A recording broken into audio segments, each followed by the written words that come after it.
Thanks so much. Shabbat Shalom.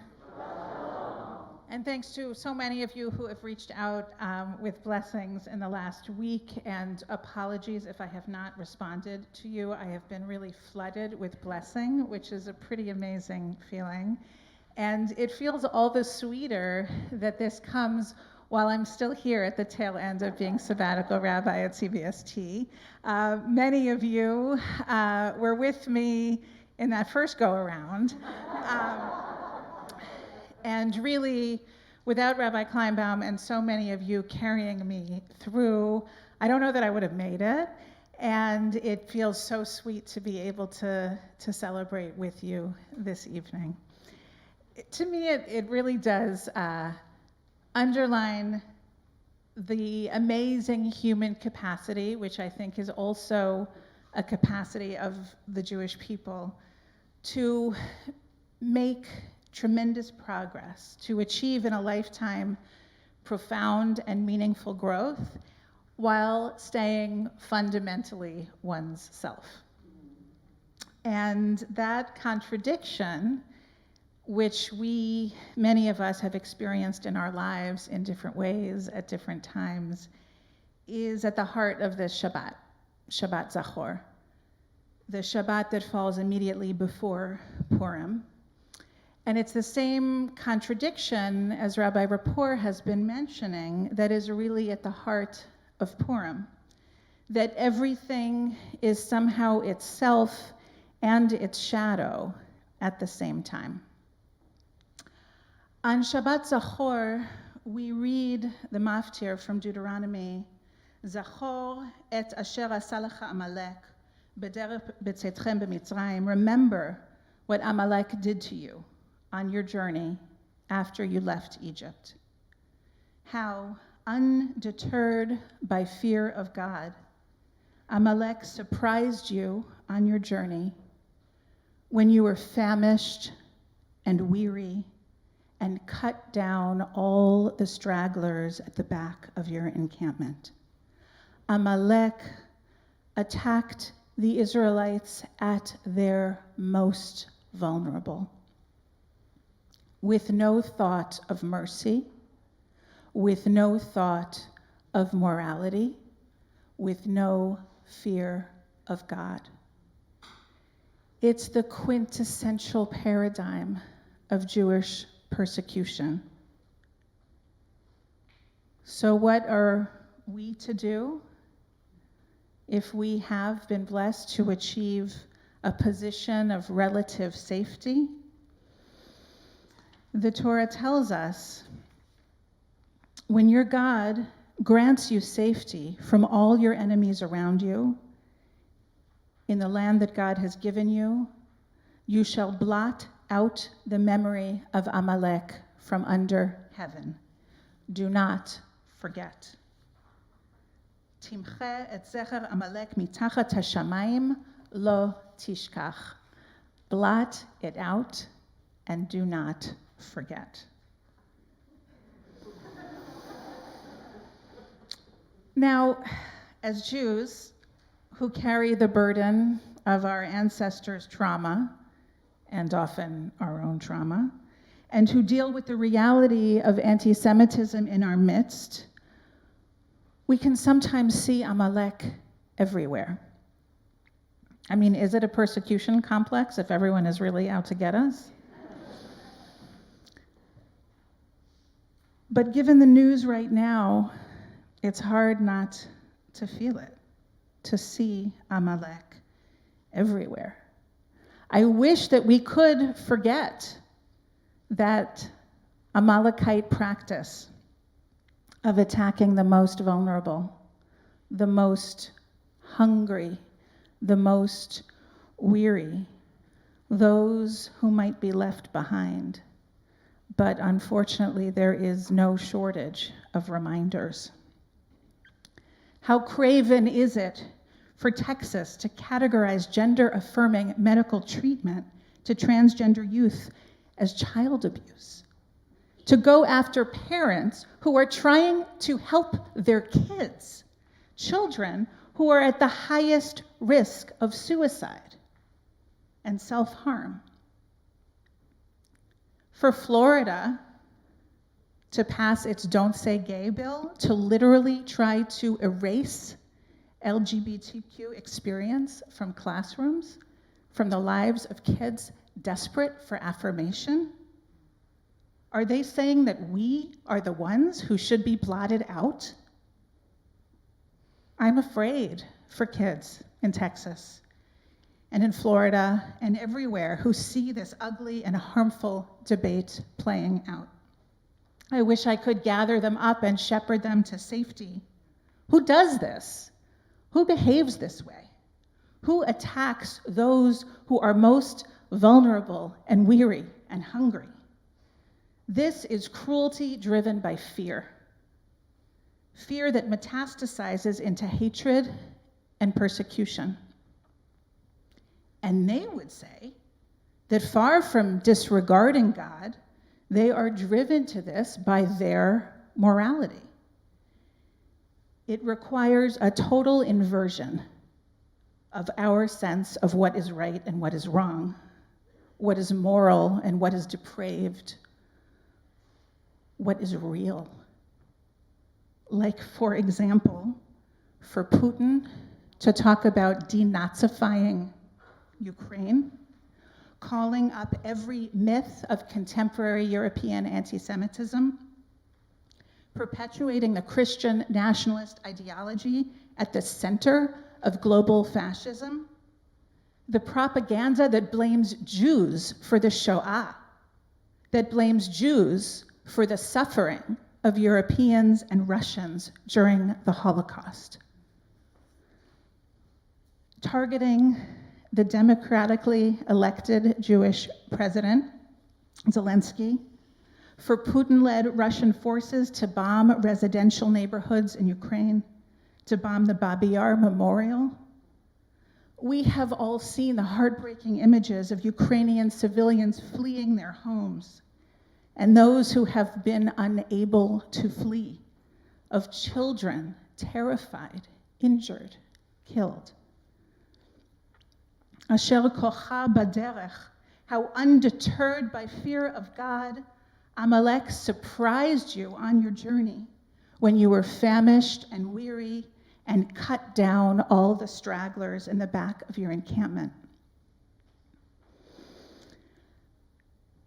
Now, I have to say, there's something that's been deeply confusing to me personally, emotionally, to see so many Jewish friends and colleagues displaying the colors of the Ukrainian flag. I get it, of course, and I hope that you'll read the words of others who have much more recent and much more intimate experience of Ukraine, like my colleague Chazan Natasha Hirschhorn, my friends, historians Elisa Bamparad and Natan Meir, who are writing incredible work right now, understanding Ukraine in context of Jewish history, of personal history. Emotionally, I feel a little upside down. The place that is now Ukraine was not hospitable to my family. My grandfather left much of Poland, which is now Ukraine, as a young teenager, and did not want to look back. My grandmother's parents fled Odessa, which was then Russia, which is now Ukraine, and did not want to look back. All of us who have the experience in our own lives or in our family histories of being refugees, of being survivors, have this duality of not wanting to talk about it, of not wanting to remember, and needing to talk about it, and needing to remember. How many of us have had the conversation with our own families, begging them to tell us the stories while they still can, so that we can remember them, so that we can tell them, even though it hurts to remember, even though we wish we could blot out the memory.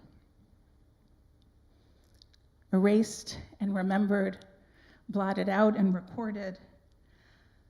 I'm not sure what connection I feel to that place which devoured or expelled my ancestors, but I know that I find it unbearable to see these people suffering, to see the Jews who have rebuilt Jewish community forced to flee again, to see so much suffering, to see also the suffering of Russian citizens who do not support Putin, who are other casualties of this conflict. What are we to do? To remember, to blot out? I feel the rage building within me when I hear these stories. I feel a toxic despair building within me because I don't know what to do. In the mystical stream of Jewish tradition, and I want to thank Rabbi Mark Margolius for this teaching, Amalek has also been associated with the internal process present within every human being. For Hasidic master Levi Yitzchak of Berdichev, which is in today's Ukraine, he wrote, "Not only are the children of Israel commanded to blot out the external Amalek, but also every individual Jew must blot out the evil part called Amalek, which is hidden in our own heart. As long as the seed of Amalek is in the world, since a person is a miniature world, each of us is a microcosm of the world, Amalek exists in the evil potential within the person, which awakens anew again to cause us to do wrong." So Levi Yitzchak, Mark teaches, here cautions us against the tendency to be too quick to demonize our adversaries as Amalek. Right? In the view of the Levi Yitzchak, Amalek represents a universal human inclination to which we must constantly attend. Timche et zecher Amalek, wipe out the memory of Amalek. What about our inner Amalek? Our own mean streak, our own tendency to pick on the vulnerabilities of others and of ourselves. Each of us has that too. The Torah here cautions us to be vigilant about our own shadow, to redirect its energy. So, what are we to do? We have to make sure we're not too quick to call others Amalek, even when their behavior seems to warrant it, really recalls Amalek. We also need to look within to identify and admit our own inner Amalek, that which Jung famously described as our shadow. Right? So in terms which truly speak to our day, Jung observes that remembering our Amalek requires us to be aware of our own instinct to project our shadow outward, to begin admitting what we struggle with within ourselves, our own tendency to fall into despair, our own tendency to be so furious at others that it excuses our inaction. The biblical scholar Nahum Sarna observes that the Hebrew root for Zachor, Zayin Chaf Resh, connotes much more than simply the remembrance of things past. It means rather to be mindful, to pay attention, to signify a sharp focusing of attention upon someone or something. It's not passive memory.